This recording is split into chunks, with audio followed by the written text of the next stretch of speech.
What is going on, guys? Welcome to the first episode of the Mike Bartner Show 2.0. Yes, there are going to be some changes regarding my podcast going forward. For those unfamiliar, I used to have the podcast In the Box. It was co-hosted by me and my good friend Matthew Babiak. There isn't some kind of like massive falling out. Before you guys get into the drama, there's no hatred between the two of us.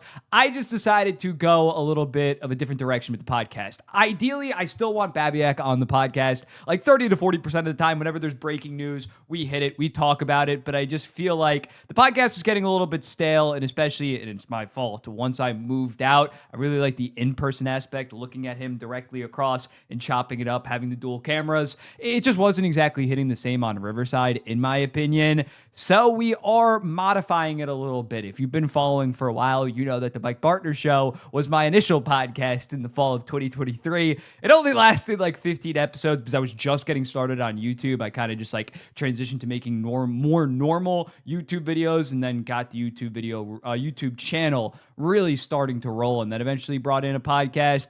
But we're going to be switching it from In the Box to the Mike Bartner Show, what to expect with the Mike Bartner Show, not to compare myself to him saying it's going to be as good as his, but if I were to compare it to a different podcast, a podcast that I admire a lot and wish that I could have a tenth of the success, it is the Bill Simmons podcast. I am a big NBA fan, and I think that that's kind of the direction that I'm looking at for this podcast in terms of Bill Simmons, bringing on a bunch of people from the industry. He has his own media company, of course, in The Ringer. But bringing people from within the hockey industry to kind of co-host on a given episode. If the New York Rangers are floundering, I bring on Johnny Lazarus. Go follow Johnny Lazarus. Today, we have Nathan Graviteh on to talk about the Montreal Canadiens, to talk about Ivan Demidov. We have EthanGSN at the Isles House coming on to talk about Matthew Schaefer and my New York Islanders. So yeah, I think that's the direction that we're kind of going to move on to. Still going to have Babiak on, hopefully, as well as Magani, to do fun stuff like drafts and to react to kind of rapid news, league-wide altering kind of news,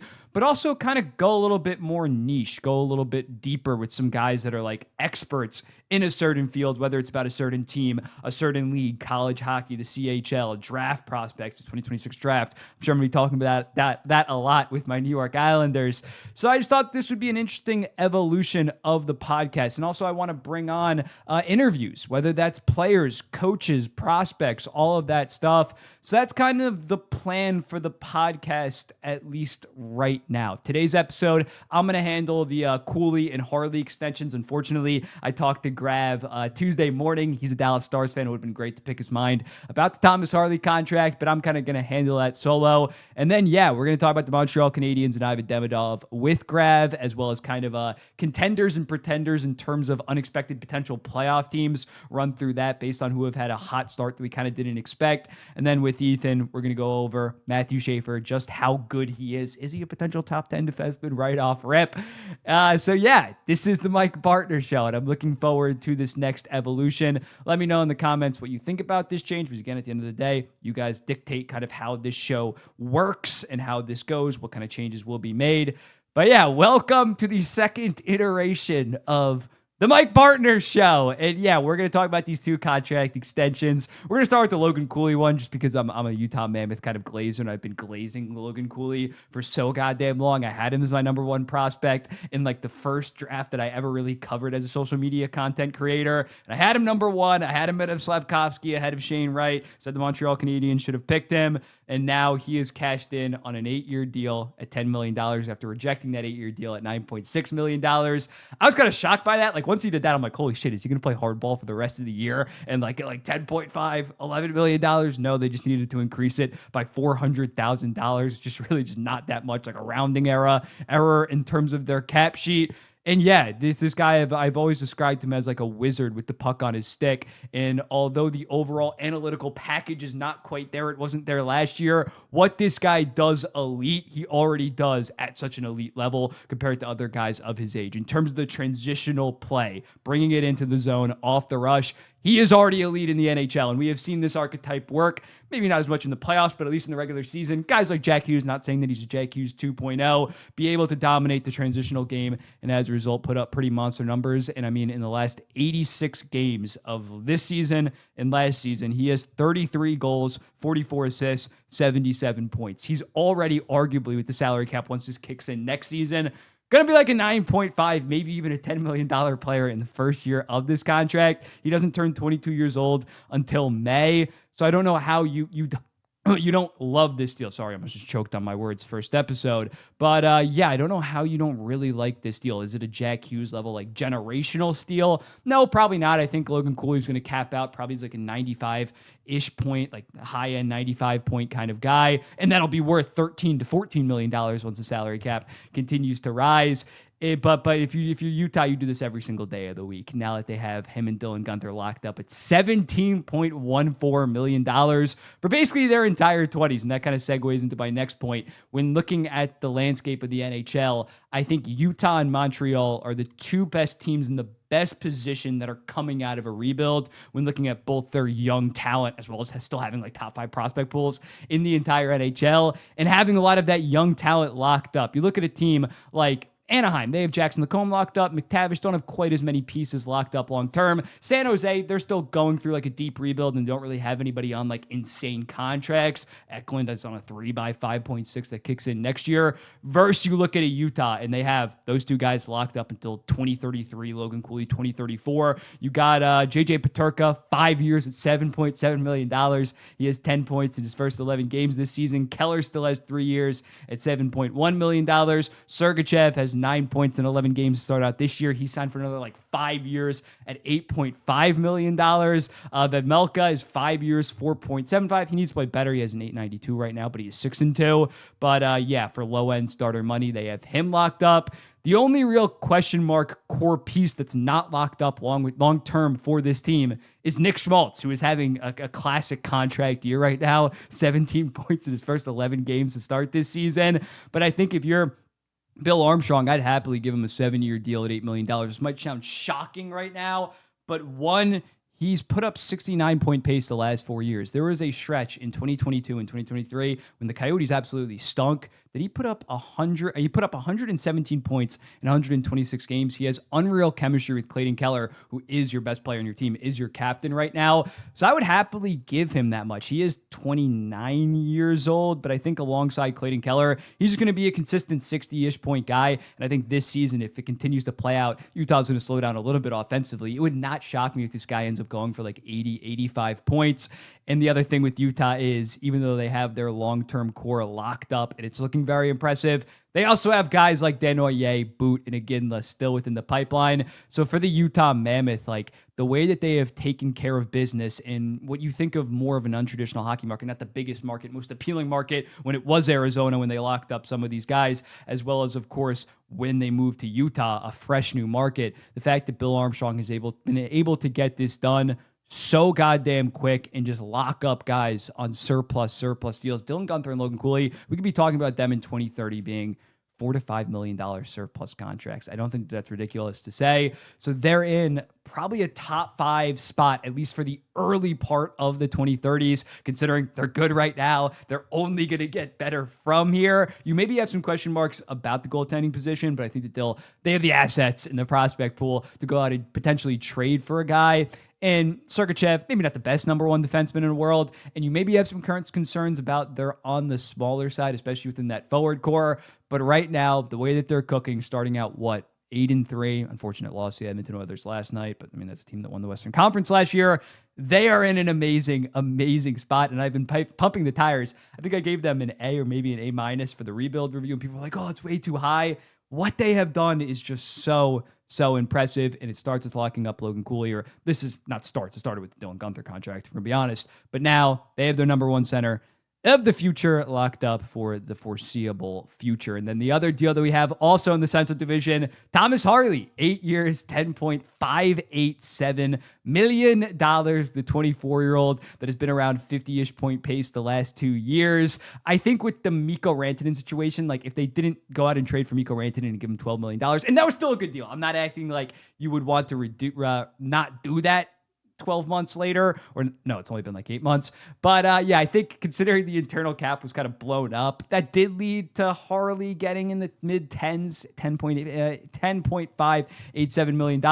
But still, this is a very good deal. Even with that said, like I'm not getting mad over that. I thought it was going to be lower just because it's Dallas, just because it's no state income state, but this is still very good. I saw a tweet saying that like I can't wrap my brain around the number two defenseman, second best defenseman on his team, getting this much money. Thomas Harley's like the best number 2 defenseman in the entire NHL. Like, yes, I guess technically he's the second best, but I think in Dallas, especially after last year, it's very much a 1A, 1B when looking at just how good Thomas Harley was. When Heiskanen went down after Mark Stone took him out, he had 29 points in his final 30 games, being a +9, playing 25 minutes and 52 seconds a night. Like, again, I had him at like 13th or 14th best in the entire NHL. On most teams, he would be their number 1 defenseman. I always describe him as kind of like a gazelle, the way that he's 6'3", 6'4", and an amazing skater. Once he gets a full head of steam, it is genuinely special. And yeah, I see no reason why he's going to be on the top power play going forward. He's kind of taken that role from Miro Heiskanen. I think he's going to be a consistent around 55 to 60 point guy. Is he as good defensively as Miro Heiskanen? No, but that's why they work out so damn good. They're both awesome both ways, but you have more of your defensive lockdown guys, as well as Essel Lindell, who's locked down. And then you have Harley, the more offensive guy. And Harley is not some kind of Miro Heiskanen merchant by any stretch. I pulled up these numbers. They played 400 minutes last year, and they were awesome. They had a 57% expected goals percentage. But Thomas Harley, even without Miro Heiskanen, outscored opponents at 5-on-5, 67. That's not intentional, to 44. That's just the stats, as well as still having a 52% expected goals percentage. Again, the right-handed defenseman partners that Thomas Harley was playing with when he wasn't playing with Miro Heiskanen are pretty goddamn dog shit. And when they are together, again, 57%. When neither of them are on the ice, it drops down to 46%. So these two guys are so valuable to their respective teams. And Thomas Harley just got more money because it's, again, a rising salary cap system. When people... Like, when Harley signed that, of course, you see people come out of the woodworks and be like, Miro Heiskanen only gets 8.35, 8.45, I forget the exact number. No shit. Miro Heiskanen signed his deal off his ELC, and yes, he was a top 5 pick, but it was a flat cap system. He signed that in like 2020, 2021, and he was great, especially in that Stanley Cup final run.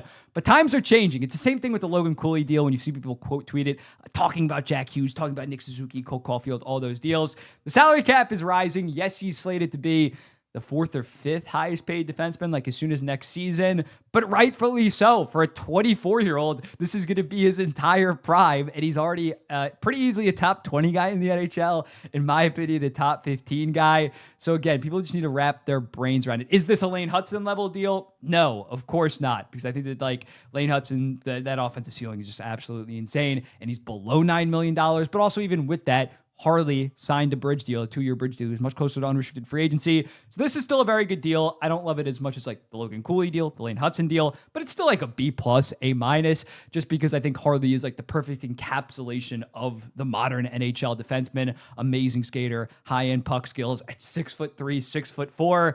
He's a special player, and you lock him up 10 times out of 10 on this contract. And when looking at the Dallas Stars, then the question marks start to arise about Jason Robertson. They have $17.39 million of salary cap with Robertson, Maverick Bourque, who I can't imagine he takes another 1-year deal, like $900,000. He should fire his agent if that's the case.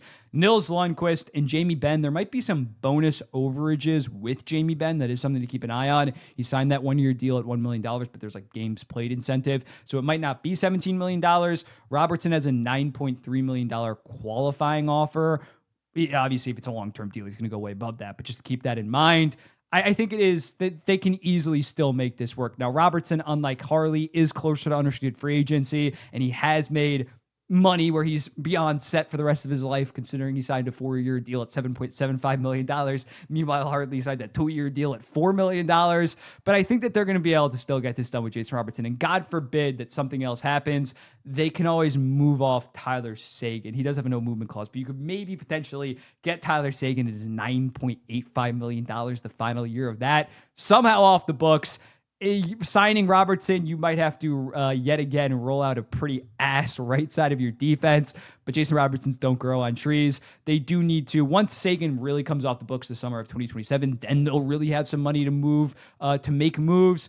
But right now, after Jason Robertson's done, they basically have the entire core locked up. So it's like, yes, it might be suffering. Well, by suffering, I mean like only 103 points, maybe losing the first or second round for another season. But then after that, you have your entire core that's between the ages of 25 to 31-ish. Ranton would be like 31 by then, all locked up for another 3 to 4 years. And then the salary cap would just be rising. And then you're just adding to that team. So yeah, they're not in some kind of salary cap hell. Nobody's in a salary cap hell now because the salary cap is rising so goddamn much. And even that $17 million is assuming that it's only the $8 million jump, when according to Elliot Friedman, like right before the season, he said that might be an additional $3 million on top of that. So I'm not too worried about the Dallas Stars. If I'm Jim Nill, this team is relatively still young, that I'm happy to give Thomas Harley an 8-year deal, happy to give Roberts an 8-year deal. And it might be a crunch for a season or two, but in the middle of those deals, at the end of those deals, you will have serious surplus value and a ton of flexibility as a result of signing those deals. That was my spiel on the Logan Cooley and Thomas Harley extensions. Now we're going to toss it over to Past Me to have a great conversation with Grav about the Montreal Canadiens. Are they legit? Ivan Demidov, is he the runaway Calder favorite? And what teams, what hot starting teams are pretenders or playoff contenders? Okay, so I am joined here with my day one YouTube friend, Nathan. Grav, how are we doing today? I'm doing okay. Hockey is back. The Stars are kind of, but so far I'm gonna enjoy. But your adopted child, the Montreal Canadiens, are playing good, and that's Oh, also very important. the vibes, man. I mean, how could you? Well, we'll talk about Montreal, I'm sure, but my God, man. I mean, I was somebody that was kind of doubting if they would make the playoffs. I wasn't quite sure about them actually making it, but if they go like 8-2 the rest of the year, I mean, they'll make the playoffs for sure. Yeah, we're gonna talk about the Canadiens. We're gonna talk about Demidov later on in the podcast when I'm on with Ethan. We're gonna dive more so into the Matthew Schaefer of it all. We're gonna talk some Rangers, and then we're gonna go with playoff contenders or pretenders, not actual like Stanley Cup contenders or pretenders, because it's like still way too early to kind of judge any of that. But with the playoff teams, the teams that we kind of did not expect to have that hot of a start that are killing it, could they potentially make the playoffs? Could they potentially be in the mix? But yeah, starting off with the Montreal Canadiens, they're 7-3 right now. Grav, am I an asshole? Am I a salty Islanders fan if I do point out the fact that they're 7-0 against non-2025 playoff teams and 0-3 against actual playoff teams? I think that they're a good team, but I don't think we can overreact too much to the overall team. We can overreact to the individual pieces, like a Dobson, like a Demidov, but I'm still not like 1,000% sold on them as a unit. Is that fair? But Mike, the vibes, though, they're fun to watch, and they're really they're really 8-2 because the refs screwed them against the Edmonton Oilers. Exactly. That was pretty brutal, to be fair, but yeah, I think you put it very well. Where it's very individually exciting so far. Where I mean, Jakub Dobesh and what he's been doing is absolutely insane. I mean, he was somebody that I was also a bit like. Maybe it could be a piece, maybe it could not. And now he's like a genuine, if you put him as like your Calder Trophy favorite right now, the season. It wouldn't be that crazy. He's played that well. But like you said, Ivan Demidov has just been, I mean, it really is just a vibes team right now. Because even though they have some issues defensively still, I think a lot of that has been shored up by Dobson and Matheson, which I know Islanders fans might not be the biggest fan, but like they two together have had good chemistry and have really been able to give the Habs kind of that second layer of stability. But in a lot of ways, I think the Montreal's been able to get by with some of their core issues. Second line center, I still think is a bit of an issue, even if Kapanen is kind of outscoring how he's playing so far. But I think in ways they've kind of gotten the best chemistry. They gotten the best excitement. They gotten those big moments. They've come up in the clutch, and that's kind of allowed them to have those moments, to have those big wins. In a lot of ways, I think we will see them come down a little bit. But I will be honest, as long as Dobesh keeps playing like he is, and Montembeau maybe just gets back to an average level, I think Montreal should be in a pretty good spot. Yeah, it is. It's just so wild how different they've been playing in terms of Montembeau having an 842 in the least goals saved of expected in the NHL right now. Meanwhile, Dobesh, a 940 save percentage, and the second highest goals saved of expected. They got Jacob Fowler in the AHL. Like, going forward, I think you just have to ride with Dobesh because it's not like you're paying Montembeau some like huge salary. He needs to prove it, although he definitely should get like an equal split going forward. But yeah, with Montreal, the defense core is what is impressed me a decent amount early on. The fact that Noah Dobson has made Mike Matheson be a competent and good NHL defenseman yet again. Lane Hudson, again, producing at a high level offensively. But yeah, that forward core, although Demidov has been carrying that second line, I don't think Newhook is going to be able to sustain this production.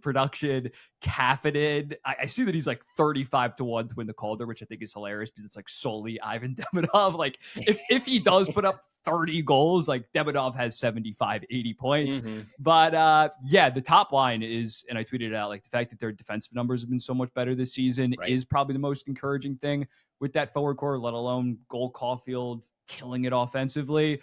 But yeah, I still think they're going to be in the hunt in the Eastern Conference. And thankfully, Tampa and Toronto have gotten off to pretty slow starts. That's also very optimistic. It's just still some question marks for me going forward with this team, with this bottom nine, if you want to call it. That's where I'm not quite ready bottom to eight stay outside of bottom eight. Yeah. Outside of that top power play and Noah Dobson and Mike Matheson, I'm still kind of questionable for this season. I probably put them in the playoffs right now just because they've started out so good. And you do have to win those games. Like I feel like I'm going to get shit on for that. Like there's playoff teams that lose to non-playoff teams and ass teams all the time. Taking care of business. If you beat every single non-playoff team, you'll end up making the playoffs, even if you lose to every single playoff team or something like that.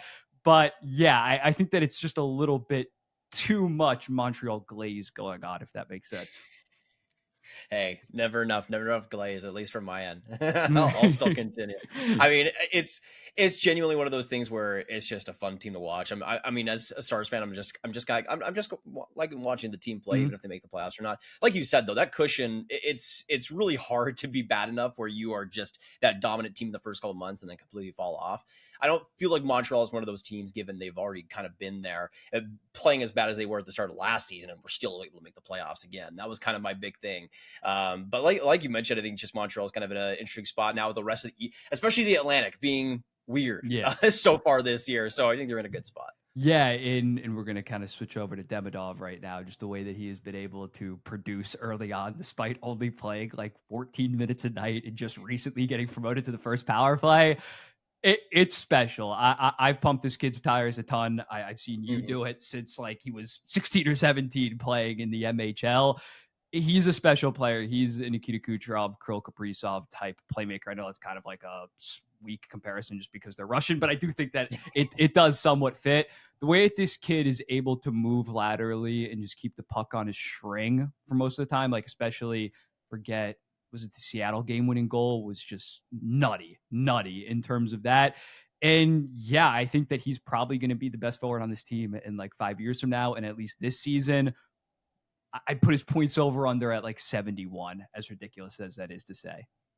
No, I that was right around the range I had him, and I'm like, am I being too optimistic about Demidov having him at like 70 points? Because that is an unbelievable amount of points to get as a rookie. But like, he's absolutely trending in that direction.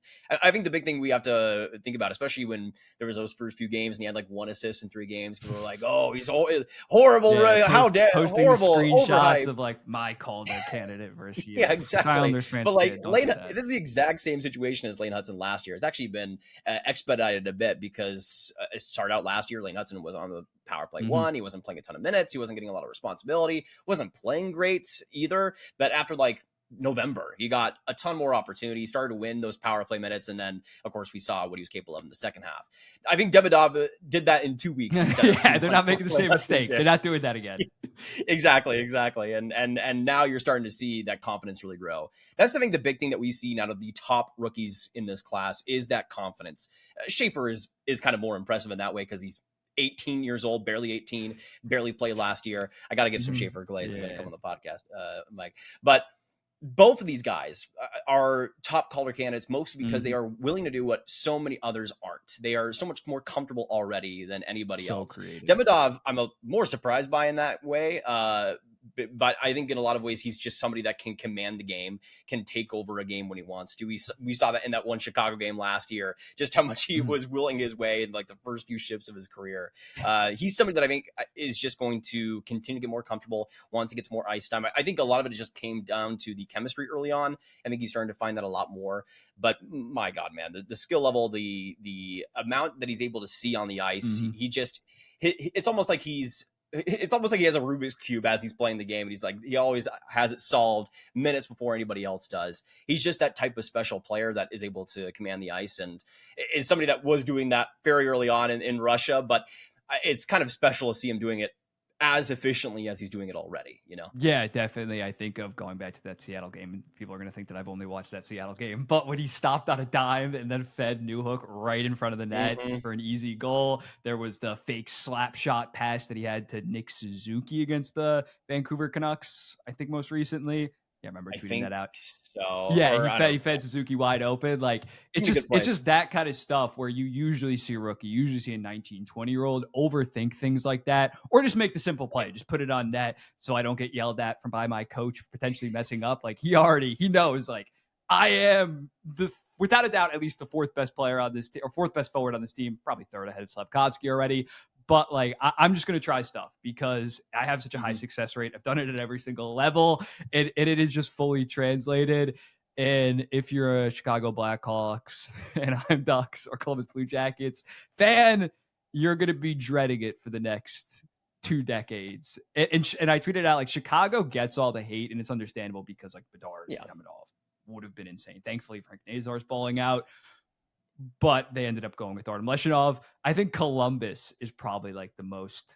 You see Caden Lindstrom deal with his injuries, slow start at the college level. I'm not ready to give up on him. Like I loved him in his draft year. I probably would have taken him 3rd or 4th just because of the size and skill. But my God, like it. Yeah, it's just how do you go 5th overall? It's just insane, right?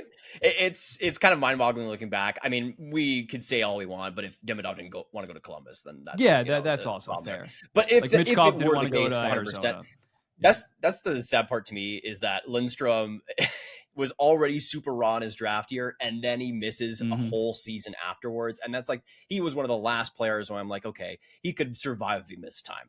I think that's just, it's been such a, you've already seen, of course, the slow start in the college level, but I think that's really hurt his long-term projection. But still, I think being patient will be okay. But you can, if you're a team like Columbus, who has not gotten off to the greatest start in the world either, it's a little bit rough. Yeah, Demidov and Fantilli is special. And Beckett Senek is also playing great. He's just not Ivan Demidov. Like that's like there's levels to it. They're not going, none of those teams. I don't think Artem Leshinov's gonna be some kind of historic bust. But yeah, it's Montreal. They just found a way. It's crazy. Like they won the draft lottery in the one year where there was no consensus 1st overall, and you thought like, oh my God, they might never get that true superstar forward.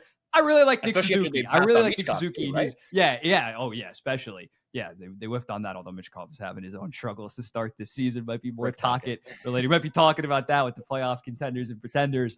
But yeah, like how Slavkovsky, they took a shot. He's going to be a solid first liner for a long time. Not worth 1st overall. Suzuki can be a number 2 forward on a Stanley Cup winning team, I think for sure. But then they just have Demidov fall into their lap at 5th overall. Yep. And now they're set to go. One more thing on Montreal. Patrick Laine out 3 to 4 months. It looked like he was hurt. He just wasn't playing that good to start the season. And it's just really unfortunate how his career has kind of progressed these last 3 to 4 years. Anything else on that? It sucks the most too, because this was like pegged as, oh, he's coming in healthy into the year finally. Like there was so much talk around training camp, like, oh, Patrick Laine is 100%, and then what is it, 5 games into the year, and it's already. I gave up on like really believing in Patrick Laine a while ago, but I think in a lot of ways it's just kind of like it's just one of those cases where it's just so unfortunate. You would hope that Laine could at least play, like 70 games this year, pop like 30 goals, like just be that power play guy. We're not asking that much of Patrick Laine. Like, please just shoot the puck and be there healthy. And it's sad that isn't the case, but I'm sure, of course, he also hates it that way. So just an unfortunate case all around. Yeah, and when he comes back, there will not be a power play spot for Ivan Demidov. Has that that spot locked up. Not sure they're taking Cole Caulfield or Slavkovsky in terms of net for, but that power play is like just it might be up there with Edmonton in a season or two. Like it is. I tweeted it out as well. Like the way that they have the player fits. Lane Hudson, amazing passer, quarterback. Suzuki and Demidov both can rip the puck as well as create at a high level in terms of passing. Caulfield, just go-to sniper, and then you have Slavkovsky's big body right in front. Like it is a truly special power play, and I can't wait to see just like the heights that they can eventually reach in 2 to 3 years.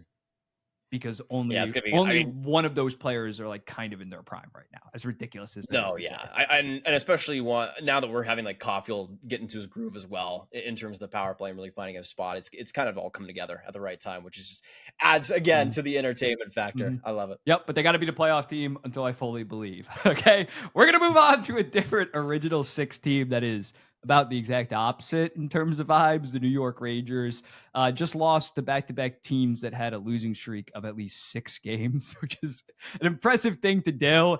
And yeah, I don't know what to think about this New York Rangers team. Like the vibes are horrible. They can't finish for the life of them. But funny enough, their 5-on-5 numbers, the thing with the New York Rangers for years was dog shit at 5-on-5. Yeah. Great goaltending, great special teams, dog shit at 5-on-5. They have the second best expected goals percentage at 5-on-5 this season. They just can't finish shit. So as a result, they have 48% goals percentage at 5-on-5. They wasted a great Shesterkin start. And I still think he's going to play good throughout the rest of the year, but just completely wasted that. And they're only averaging 2.2 goals per game, which the only team behind them is the Calgary Flames, who hung 5 on them. It's been bad. Well, what's your early reactions to the New York Rangers? I think it is fascinating because, like you said, the 5-on-5 play has been good. They've been getting their chances, but they just do not have. It's interesting because you'd think on paper they'd have the weapons to finish. JT Miller, Mika Zibanejad, even Alexi Lafreniere should be scoring a few goals, but he isn't. It's just I think for a lot of the team, it's just kind of a symptom of last year as well, and the down chemistry, the down vibes of last year kind of spilling over. You'd hope that the coaching change would make it better, and I think it kind of has, but it's been kind of a lateral change, if anything. It's been sad because Igor Shurkin has been unbelievable. He's been one of the best goalies in the league this year, and this guy just cannot get a break in New York. I think in a lot of ways, though, it's just like we just talked about with Montreal. I mean, I think that team has so much. It's granted the position they're in where they don't have a lot of expectations yet, but they are just allowed to create. They're allowed to do so much. They're allowed to play so much more free than I feel like the Rangers are. They've always been a team that feels so much slower. They feel like a team that's scared half the time. And I think especially now with guys like Zibanejad, we've seen so many moves by the Rangers, and I think this is an indictment on the front office where they'll just ship anybody out no matter the relationship, no matter, and just not even really give them that's I don't even know what the word, the kindness, the generosity. It just feels like they've been very cutthroat without being like Vegas and actually making the right moves to supplant that. So it almost feels like the Rangers as a team, even some of the leaders there. I mean, Mika Zibanejad was somebody that was floated around in this last summer. Like he's somebody that is probably feeling like his job is in peril. Like it just feels like nobody feels safe on that team, and it feels like the jitters are just kind of taken over that franchise completely. Yeah, it's hard to explain, sorry, I was just looking it up. Like Jacob Trouba has 2 goals, 5 points. Yeah. And he has I picked him up in fantasy last week. Yeah, he killed it last week. Like, I think even like analytically, he has like a 58% expected goal. He's been good or something like that. Jacob Trouba has been very good. Yeah. Like even him, like he was the one guy. Like when they traded Kako and they traded a bunch of like Hito, like you're like, oh, maybe they bounce back there. Jacob Trouba was expected to go rot, like literally rot in Anaheim, and he somehow turned it around. And yeah, like with this team, it's like you thought that the top 6 would produce, but you wouldn't get jack shit from the bottom 6. But it's been Artemi Panarin 7 points in 10 games, no BS. JT Miller 6 points, Zibanejad 5 points. Then you have Sam Carrick with 4 points, Radish with 4 points, Parsonian has 3 points in 6 games. And beyond that, everybody else kind of just sucks, including Alexi Lafreniere. So it's like, even what you expected, like it's just not working out. The Fox Gavrikov pair has been good, but they can't score goals. They're not going to like dominate in terms of offensively this season. It has just been like you just got to hope that it turns it around. I don't think we can get into the Lafreniere contract conversation. I don't think you can pull like a Kako with him just because he signed on a 7-year deal at $7.4 million. Like right now, you'd legitimately get like an okay roster player and like a second or a third round pick. Like it's hilarious when when Othman got put on the trading block, Ranger fans were saying that he still has value. No, he does not. He's been toiling in the AHL the last couple of years. And yeah, with Lafreniere, it's tough because you look at the 5-on-5 numbers, and I think he's 57th. I looked it up in the NHL the last 2 seasons, not including this year.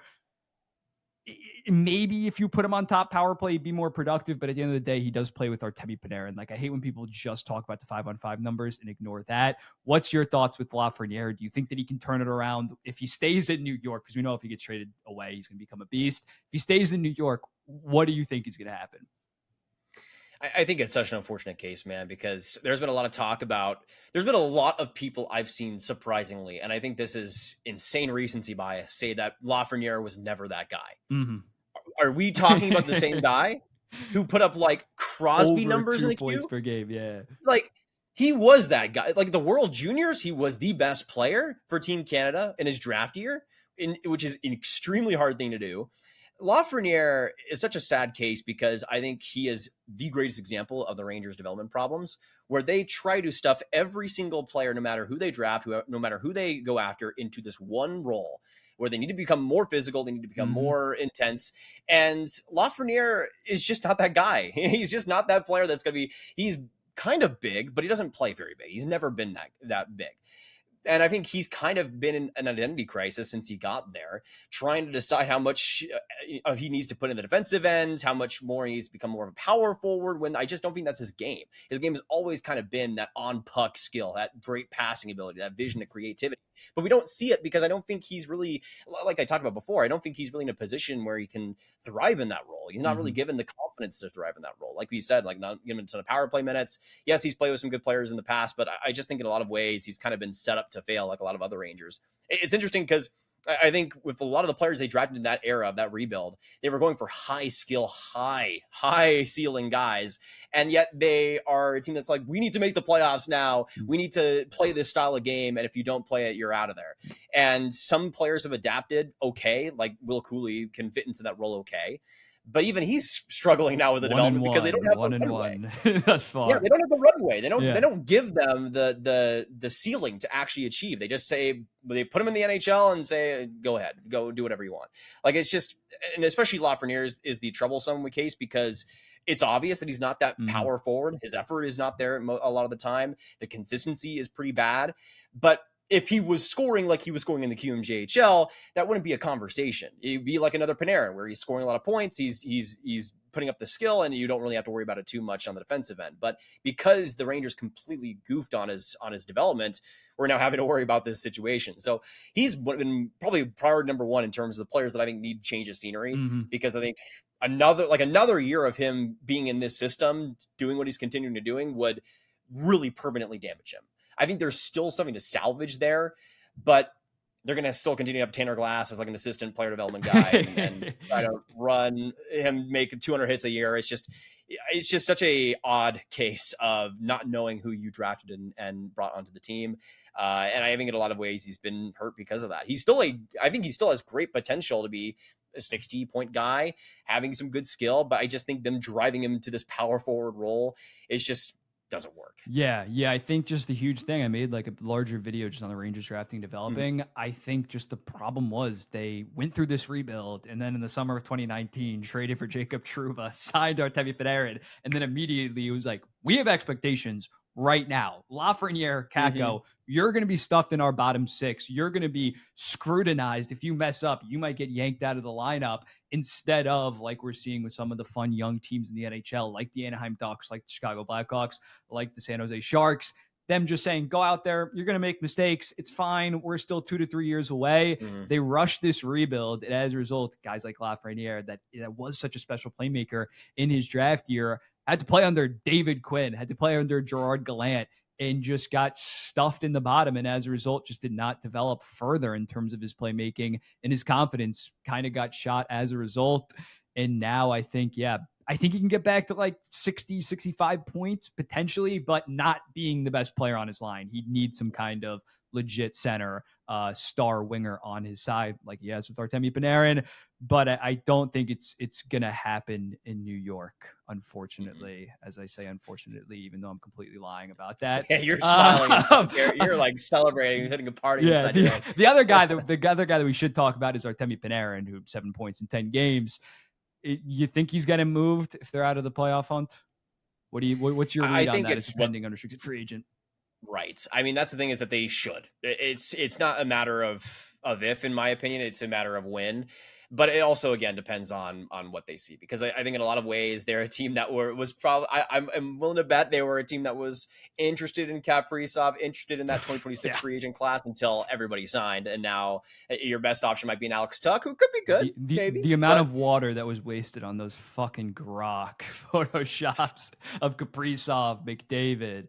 But Mike, the thousands of forests that got burned down because of that. The Memphis area, the pollution that happened from the data centers is crazy. But yeah, they had these lofty expectations, and now Alex Tuck, nice piece, not Kirill Kaprizov. But I think it's a rough situation because Panarin is one of their only consistent play drivers, but even he, of course, has aged to a point where he's not as reliable as he used to be. But that's kind of what the Rangers were built to be, was these last couple of years of contending, and it didn't work out. Wasn't successful. And now they're reaping what they sow in terms of development and not really having a pipeline. I mean, Noah Laba is fine, but he's not going to be more than like a third line player, in my opinion. Yeah. I like him. I like the way he plays, but that's who they were. It's just so strange because now I think their drafting is kind of caught up with what they've wanted out of their prospects. They've drafted a lot more physical guys, more intense players, and that's fine. But they had the era again where they were drafting skill and then didn't prioritize that skill within the system. And yeah, it's just rough. Yeah, Panarin turns 34 in 2 days, so happy early birthday to him. Or actually, by the time I'm posting this, happy birthday, Artemi Panarin. And yeah, I don't know if I'm salivating at the mouth at the idea of giving him a 3 to 4 year deal, and he ain't taking no discount. Like he sucked the Islanders dry in those negotiations, then eventually went to the New York Rangers, used them for leverage. So yeah, I think you got to move off him. I don't think Chris Drury, if he gets to that point, should be the guy making those decisions. But at the end of the day, he's a Dolan puppet for the most part. Like it's not. Yeah. If he has the job, it's just because he follows whatever James Dolan wants. Because James Dolan is a horrendous owner. You want to play some playoff contender or pretender now? Absolutely. Enough talking about how bad the Rangers are. All right, we are filming this. We are filming this before the Frozen Frenzy. So by the way, watch like the Rangers like absolutely dominate the Vancouver Canucks and vibe change 7-0 happen.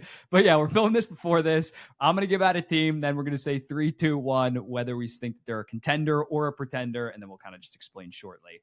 Up first, Pittsburgh Penguins got another win over the St. Louis Blues last night to improve to 7-2-1. Contender/pretender just means like they're in the mix. Not that they'll for sure make it, but they'll be within like 4 to 6 points. They'll be playing important games like the final 2 weeks of the season.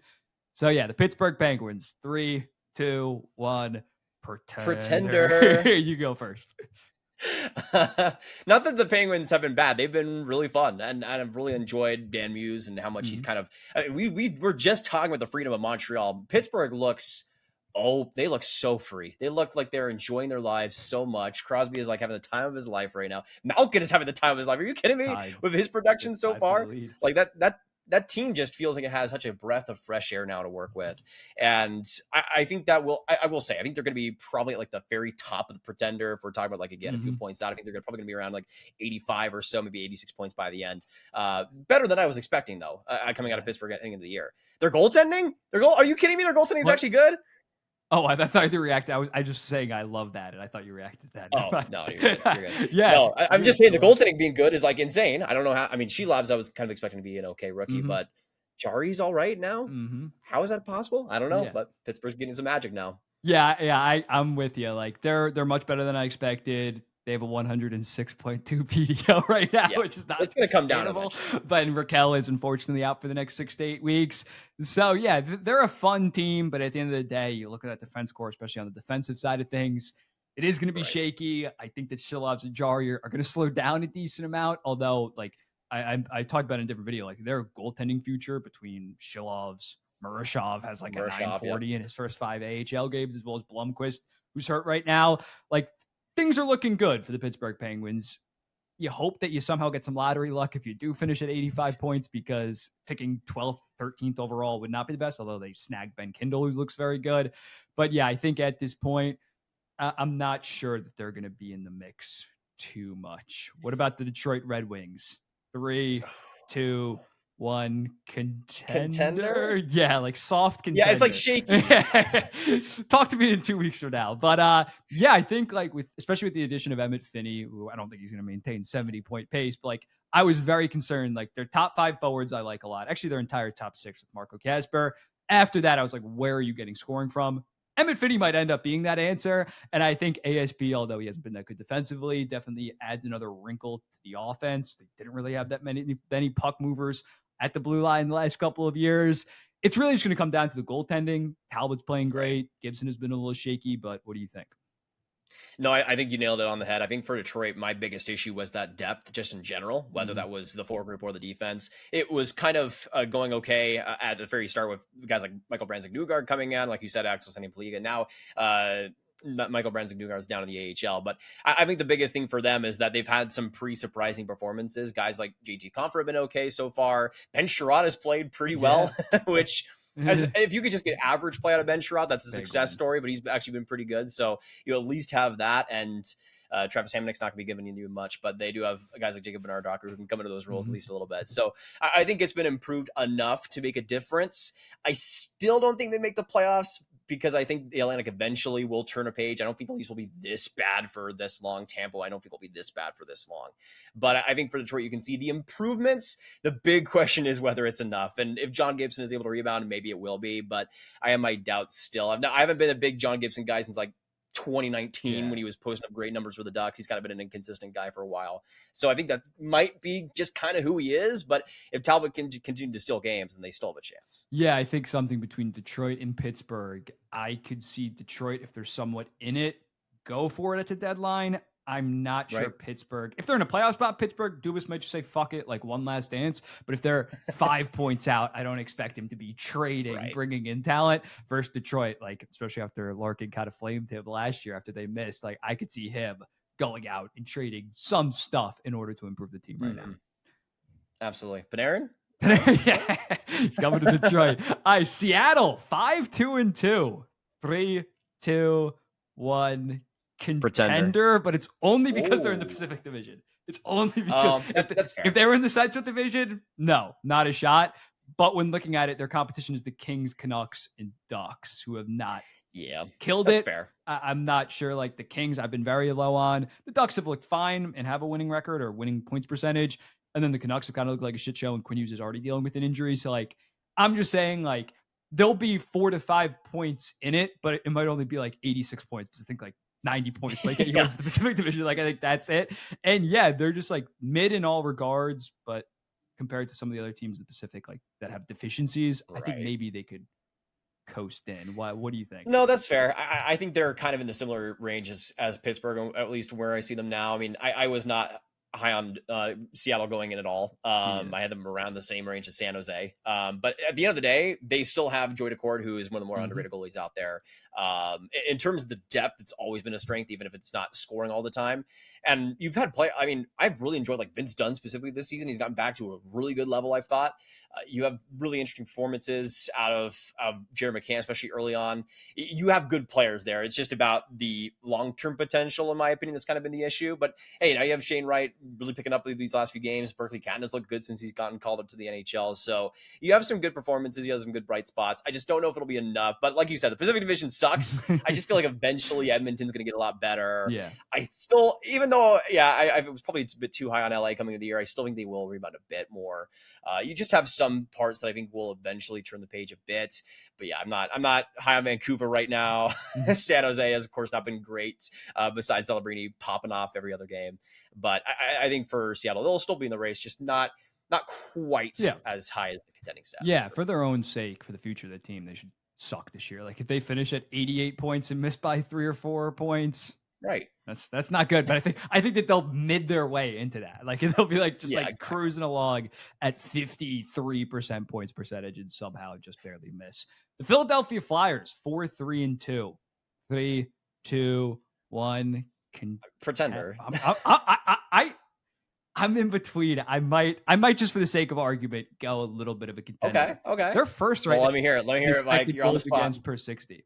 First in the NHL. Tocchet has actually done a really good job. I don't think Vladar is going to keep going at a 932, but there are things to like. Sean Couturier, Trevor Zegras both have 8 points in 8 games. Mm-hmm. Again, not saying they're going to make the playoffs, but if Tortorella was able to get this team to 88 points in 2023, 2024, that roster sucked. I think this roster is an improvement on that. And Michkov will get going at some point. I think they can get back to that like 88, 90 point. Again, even though like That's Seattle, I think that ideally they should stink Mm-hmm. and potentially get a Keaton Verhoff, get a Ryan Lynn in the draft. But I think that this team might just wiggle their way. Similar to Seattle, like not a ton of star power, but I would argue more star power. They just have solid depth. But if you think the goaltending is for Fugazi, which is 100% understandable, Yeah, they might end up. that's kind of where I come down to it for me personally. I mean, it's another. I'm gonna go with the cop out, and again, put them in like the similar range as like Seattle and Pittsburgh by the end, where like they're going to be a great spoiler. Like they're a team that's going to be so good at just keeping those games close, and that's what they've done so far. Obviously, getting those overtime losses, but like you said, Zegras, I was really desperately hoping that he'd start to prove people wrong, and I think he's done that so far this year. Like you said, I think it'll kind of curve in some ways forward and backwards. I think the goaltending is going to drop off a bit. I think Michkov will look a lot better. I do think once you get guys like Cam York going a bit more, that'll also be an improvement too. But I just think in terms of like their long-term potential throughout the year, I see it being a bit limited. But at the end of the day, I think it all depends on what Michkov does, because that's kind of the most important part of the team going forward, not just this year, but over the next few seasons. But if they can get him going, then obviously that becomes a pretty interesting weapon. I just think for Philadelphia, they're a team that's pretty poised to sell off a few assets too at the deadline. They're a team that I think will probably be in the last couple of months, probably more down in the dumps, but it just kind of depends on where they are at in January. Yeah, we'll see. I've been called the Philadelphia Flyers hater, so I'll clip that. The ultimate defender. Mike, we've probably been called haters of every single. I've been called a Stars hater in the past. They think you're just a Canadians fan and like, this guy hates the Stars.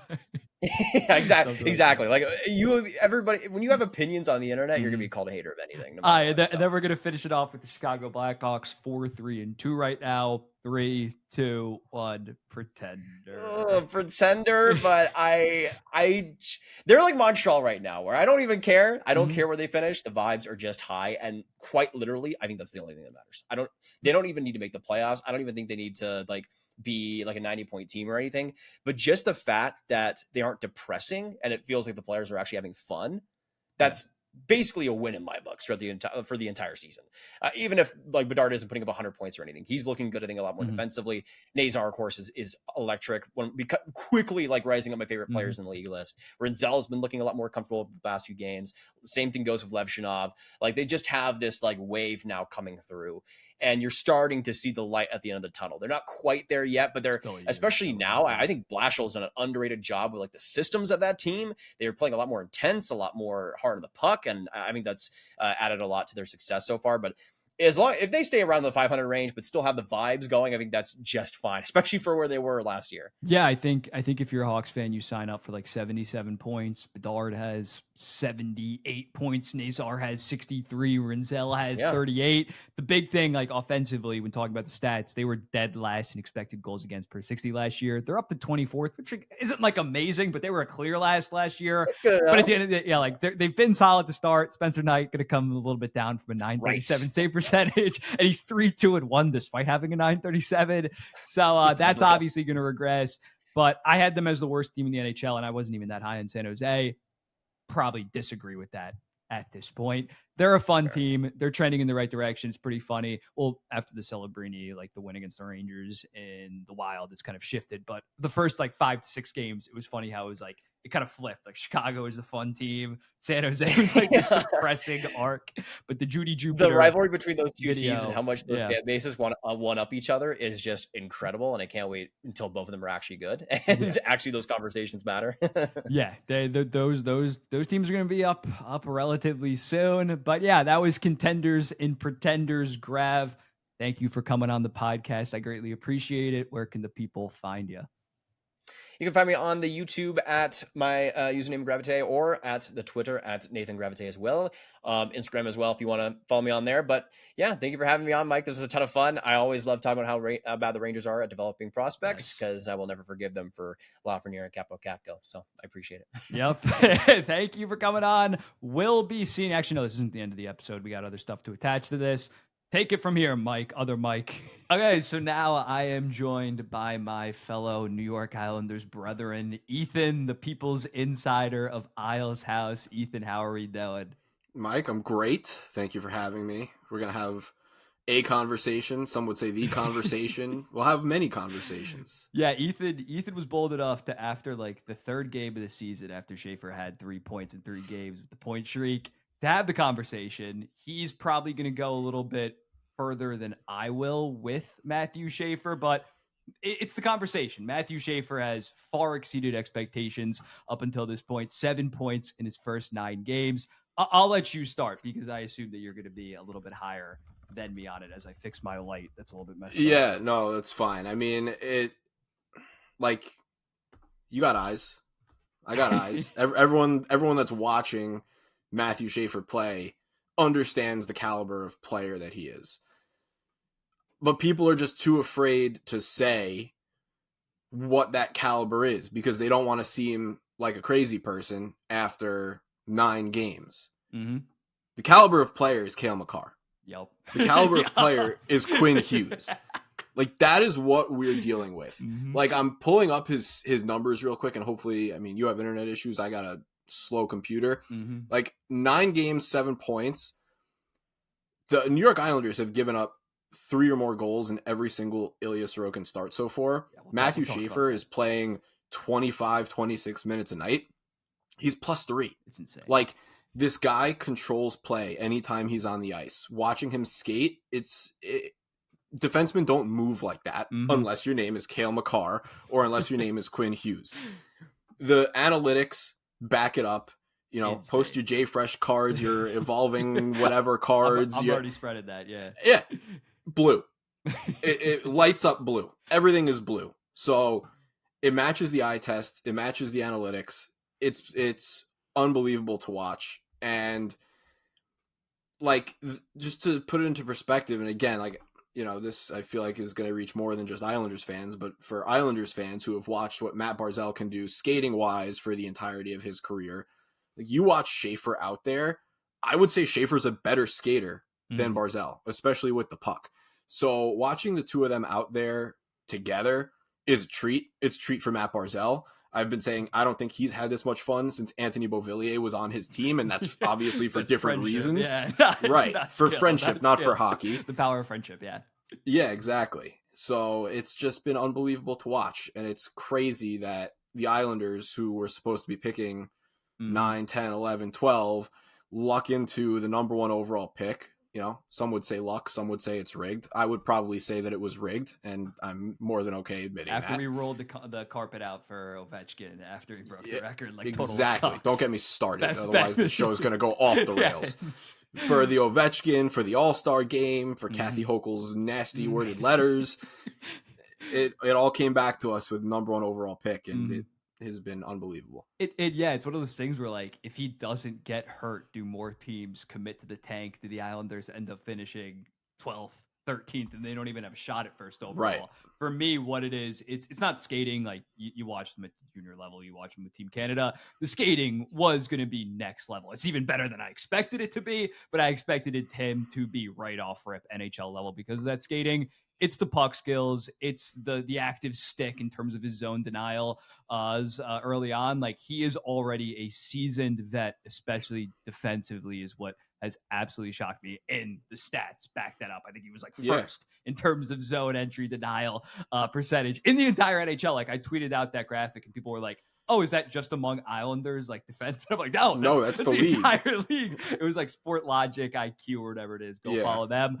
But, like, he has smashed every single expectation. And even though we're talking right now, and the Islanders are 4-4-1 and just lost an absolutely embarrassing game against the Boston Bruins, like, I want the product on the ice to be good.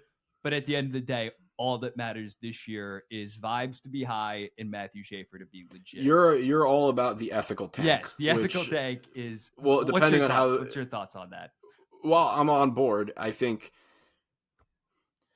I'm very emotional about the Islanders, right? Mhm. Like when it comes to my Giants or any other sports team, like I tend to think more logically, where it's like, no. You got a tank, you got to get a quarterback, whatever.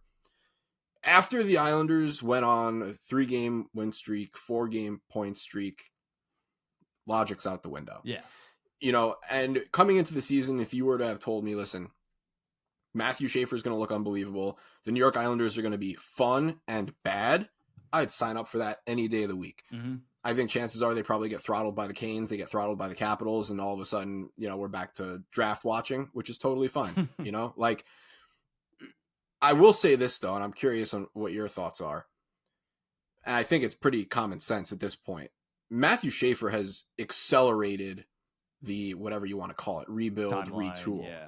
The timeline, sure. Let's just call it that, because I know people get a little sensitive over rebuild versus retool. He has accelerated the timeline, right? This is kind of like Rangers landing number 1 and number 2 and getting Artemi Panarin territory, right? The farm system is still kind of, I don't know what colorful verbiage I'm allowed to use on your show, Mike, so I'll refrain. Go for it. The farm system, especially before this draft, was ass, like mega ass.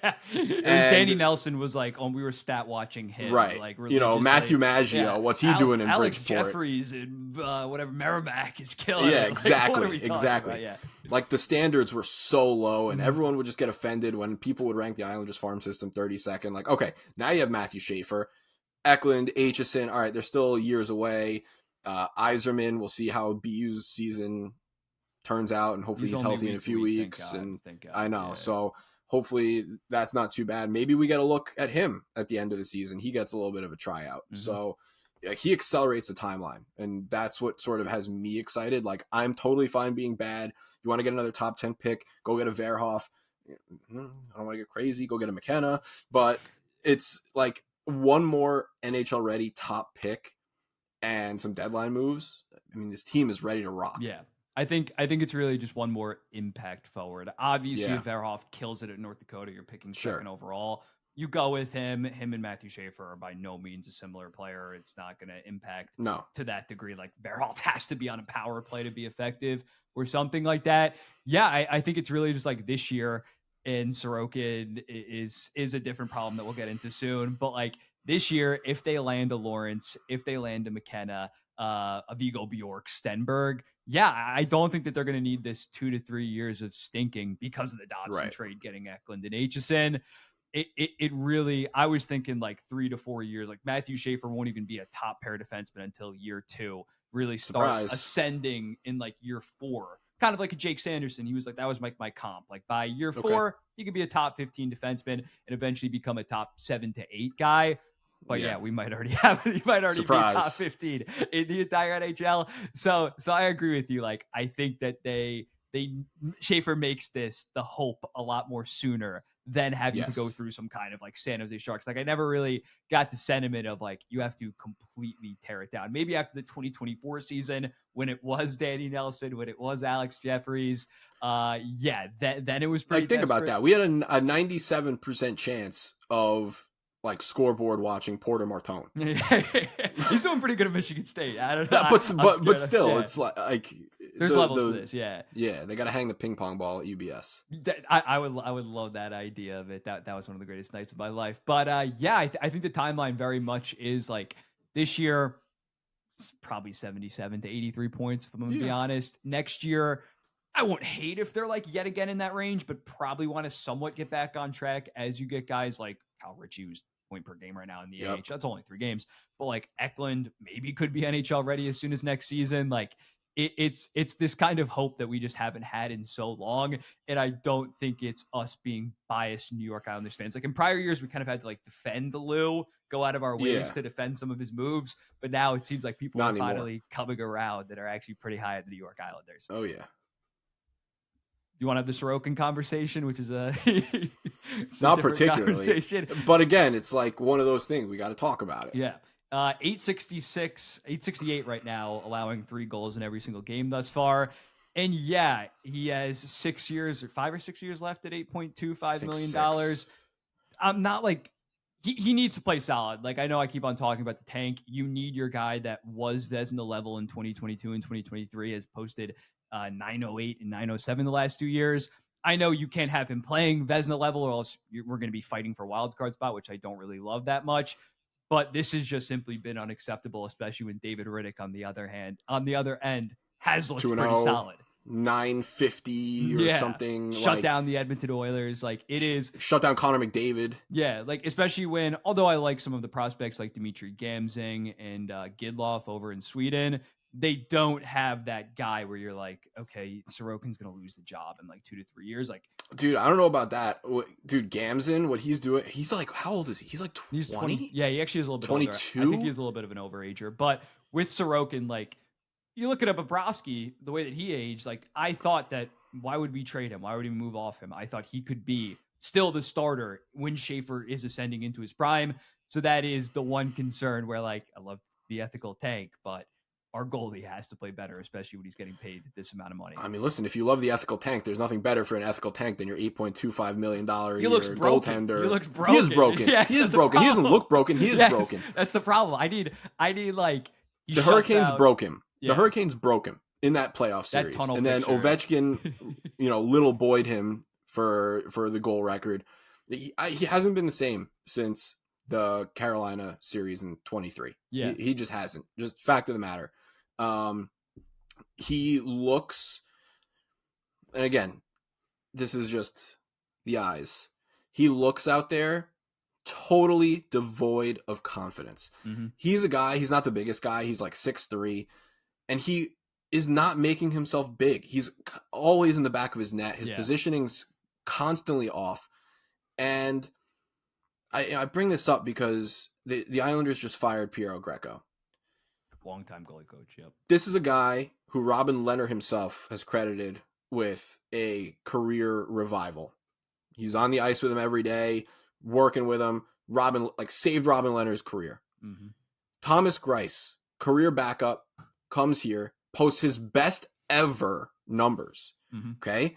Then you've got Varlamov, who, despite the injuries, under that same coaching, carried the Islanders to the playoffs.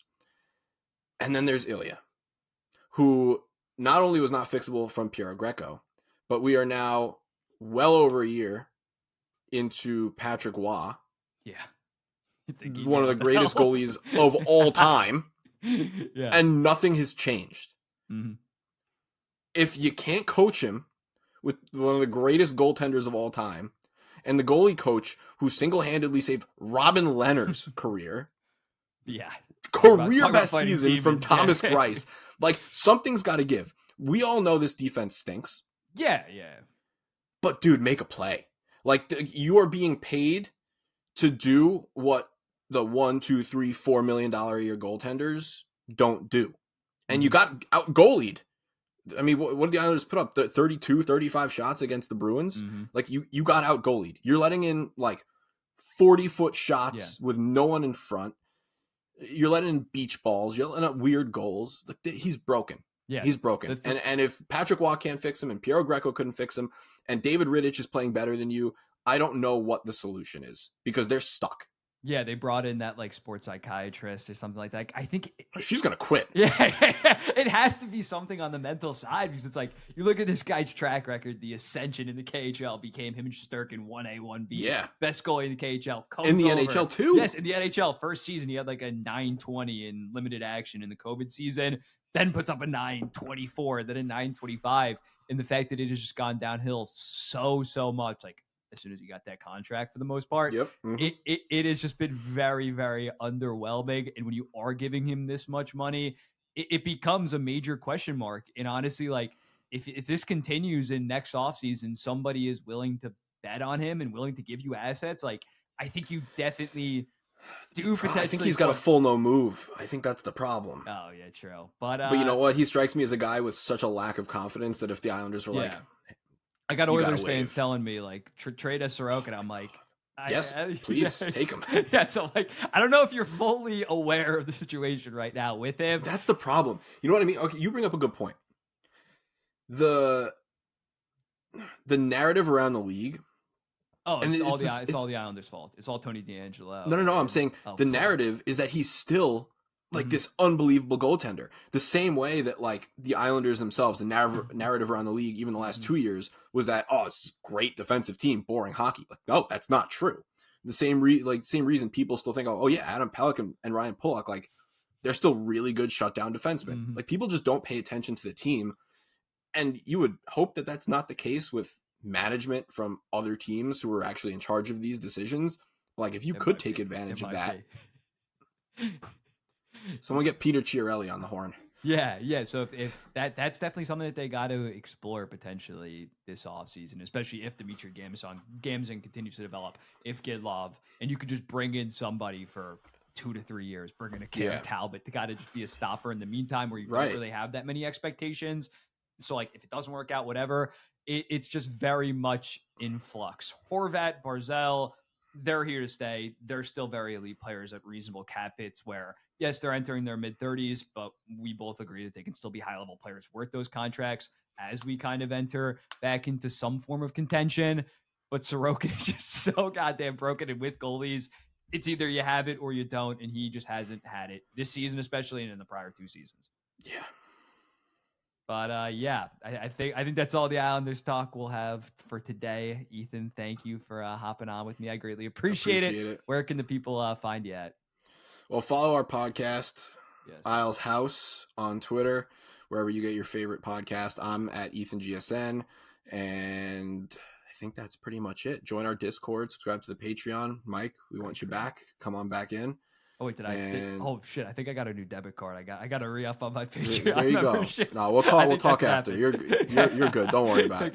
But subscribe to the podcast. Yeah, go follow the Isles House. Go keep on spreading the conversation everywhere. Your friends, your neighbors, all that good stuff. We'll be seeing ya in the next one. Peace.